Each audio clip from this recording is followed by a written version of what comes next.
पंढरपूर तालुक्यातील सहकार शिरोमणी वसंतराव काळे सहकारी साखर कारखाना हा ओंकार ग्रुपला सहयोगी तत्वावर देण्याचा निर्णय होणार आहे. त्यापूर्वीच काही विरोधकांनी अपप्रचार सुरू केलेला आहे. या संदर्भामध्ये बोलण्यासाठी आपल्यासोबत सहकार शिरोमणी कारखान्याचे चेअरमन कल्याणराव काळे साहेब आहेत. साहेब, विरोधक आपल्याबद्दल कारखान्याबद्दल अपप्रचार करतात, वस्तुस्थिती काय? वस्तुस्थिती अशी आहे की सहकार शिरोमणी साखर कारखाना जिने अपप्रचार केला तिनेच खरं हा कारखाना अडचणीत आणण्याचा प्रयत्न जरूर त्या पद्धतीने केलेला आहे. गेली 4-5 वर्ष झालं हे सातत्यानं आपल्याला गव्हर्नमेंट पैसे देतंय, बँका कर्ज मंजूर करून देतात आणि असं कर्ज मंजूर झालं, बँकांनी पैसे मंजूर केले. आता isakal.com आहे देशातील नंबर 1 ची मराठी न्यूज वेबसाईट. प्रत्येक अपडेटसाठी isakal.com ला नक्की भेट द्या. स्टेट गव्हर्नमेंटने पैसे द्यायचं ठरवलं की लगेच हे महाशय कुठं जाऊन अर्ज देतात आणि त्याच्यावरची चौकशी नेमतात आणि आतापर्यंत चौकशीत कुठंही सिद्ध झालेलं नाही. फक्त नुकसान आमच्या सभासदांचं झालं. जे टायमावर पैसे मिळायला पाहिजे ते पैसे उशिरा उपलब्ध झाले. काय टायमाला कारखाना चालू केल्यावर पैसे मिळाले. त्याच्यामुळे आम्हाला जो मेंटेनन्स करायचा असतो, एचएनडीचा खर्च करायचा असतो, कुठलाही कारखाना अगोदर चालू करायचं म्हणलं तर त्याला 25-30 कोटी रुपये आपल्याला प्री सीजन लोन लागतं आणि त्या पद्धतीनं आम्ही ते सगळ्या गोष्टी क्लिअर नियोजन केलं की ह्या लोकांनी तक्रारी अर्ज दिलेला. ह्याच्या अगोदर ज्या दिवसापासून तक्रारी अर्ज दिले त्याच्या अगोदर तुम्ही बघितलं तर आम्ही कारखानदारी चांगल्या पद्धतीने सहकार शिरोमणी साखर कारखाना चालवत होता.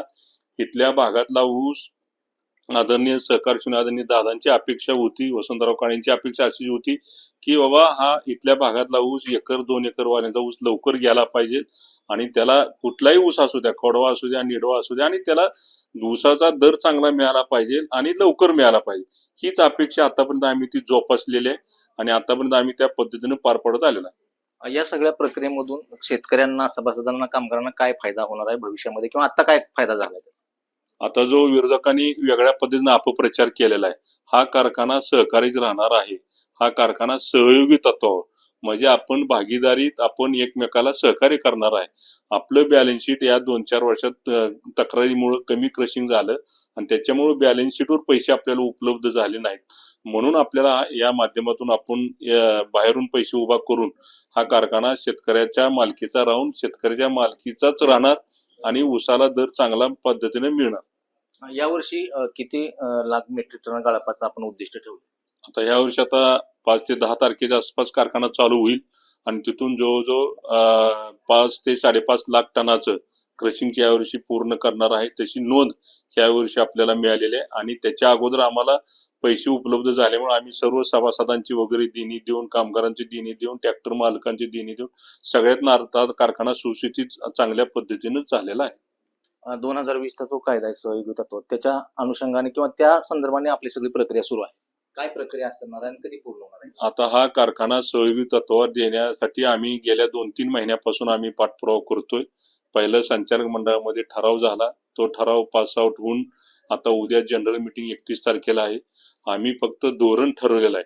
उद्या 31 तारखेला सर्व सभासदांच्या पुढे आम्ही हा ठराव मांडणार आहे आणि मग सभासदांनी तिची मान्यता दिल्यानंतर मग हा प्रस्ताव साखर आयुक्ताकडे जाईल. साखर आयुक्ताकडनं सहकार मंत्र्यांच्या अध्यक्षतेखाली एक कमिटी आहे, तिथून हा प्रस्ताव स्टेट गव्हर्नमेंटकडे जाणार आहे आणि मग तिची प्रोसिजर होणार आहे आणि तोपर्यंत कारखाना आम्ही चांगल्या कारखाना चालू करून सीझन चालू आम्ही करायचं धोरण आम्ही ठरवलेलं आहे. या सगळ्या प्रकरणामध्ये किंवा या सगळ्या अनुषंगाने सभासदांना काय आवाहन कराल?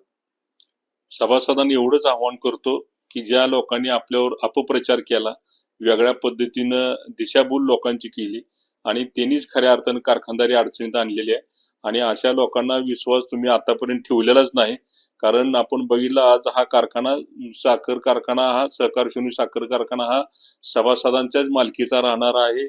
सभासदच त्याचे मालक राहणार आहेत, कारखान्याचा कर्मचारी त्याचा मालक असणार आहे आणि सभासदांच्या मालकीचा कारखाना राहिल्यामुळे सभासदांच्या मालकीचा ऊसाला चांगला दर देण्याचं नियोजन या निमित्तानं होणार आहे. कर्मचारी तोच राहणार आहे, चांगलं सहकार्य या माध्यमातून होणार आहे आणि टायमावर पैसे, वेळेवर पैसे उपलब्ध होणार आहेत.